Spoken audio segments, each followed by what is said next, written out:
ကျွန်တော်တို့ရေသပင်ဖြောင်းတဲ့အခါဘာနဲ့ပုံစံတူလဲဆိုတော့ကျွန်တော်တို့ရန်ကုန်မှာ YP ရဲ့ကားစီးတလို့နဲ့တူဟုတ်မင်္ဂလာပါကျွန်တော်ဒီ comment လေးကိုဖြည့်ရင်းနဲ့ကျွန်တော်ပြောပြမယ်နော်ကျွန်တော်တို့ရေသပင်ဖြောင်းတဲ့အခါ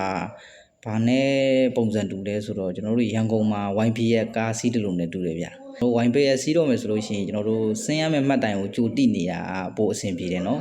ကြိုတိမှာပေါ့နော်ဆင်းရမယ့်မှတ်တိုင်ကိုအဲ့လိုပဲဗျဖြောင်းသပင်ဖြောင်းတဲ့နေရာမှာလည်းအဲ့လိုပဲဗျဒီဘယ်ချိန်မှာဆေးဝင်ရခိုင်နှုန်း100ပြည့်တာလဲဘယ်ချိန်မှာရေသက်သွန်းရမှာလဲဘယ်ချိန်မှာခေါင်းလျှော်ရမှာလဲဒီဟာတွေကိုသိနေရမှာအဲ့လိုပဲဆွမ်းနာပြောလို့မှတ်တိုင်ကိုမသိပဲကြော်ပြီးတော့စီးသွားရင်ဒါကိုလိုချင်တဲ့ခီးမရောက်တလို့မျိုးပေါ့ဆေးဝင်နေတဲ့သပင်ကိုကျွန်တော်တို့ဆေးဝင်တာကိုလည်းမသိဘူးဘယ်ချိန်ရေသက်သွန်းရမှာလဲမသိဘူးဆိုလို့ရှိရင်အစင်စင်းနဲ့ပဲဖြောင်းဖြောင်းနှစ်စင်စင်းနဲ့ပဲဖြောင်းဖြောင်းအဆင်ပြေမှာမဟုတ်ဘူးเนาะကျွန်တော်ဖြောင်းတဲ့အတော်တွန်းမှာတော့ကျွန်တော်ကတော့တစင်စည်းပဲသုံးတယ်ဘာလို့ဆိုတော့တစင်စည်းကျတော့သိရမလားနှစ်စင်စည်းတက်စားလို့ရှိရင်ဈေးနှုန်းနဲ့တက်တာတယ်ကွာ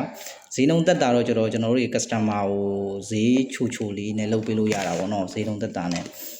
customer တွေဆိုတာလည်းတော်တော်များများပိုးချောင်ကောင်းကိုကြိုက်ကြတယ်လေเนาะအဲ့လိုဆိုတော့နှစ်စင်ဈေးဆိုလို့ရှိရင်ဈေးအရင်ကြီးမယ်ကွာအဲ့လိုဆိုတော့ကျွန်တော်မရှိဘူးမဟုတ်ကျွန်တော်နှစ်စင်ဈေးလည်းရှိတယ်ဒါပေမဲ့တချို့ customer တွေနှစ်စင်ဈေးနဲ့ဖြောင်းကျင်တယ်ဆိုလို့ရှိရင်တော့နှစ်စင်ဈေးနဲ့ဖြောင်းပေးတယ်ကျွန်တော်အများသောအားဖြင့်ကတော့တစ်စင်ဈေးနဲ့ပဲဖြောင်းတာများပါတယ်နောက်ဆိုတစ်စင်ဈေးနဲ့ဖြောင်းရတာကျတော့အချိန်လဲမြန်တယ်ကွာအဓိကပြောချင်တာကဘယ်အချိန်မှာဆေးဝင်ရခိုင်နှုန်း100ရာခိုင်နှုန်းပြည့်ပြီလဲဘယ်အချိန်မှာရေတက်သွန်းရမလဲဘယ်အချိန်မှာခေါင်းလျှော်ရမလဲဒီဟာသိထားပြီဆိုလို့ရှိရင်တစ်စင်ဈေးနဲ့ပဲဖြောင်းဖြောင်းနှစ်စင်ဈေးနဲ့ပဲဖြောင်းဖြောင်းအဆင်ပြေပါနော်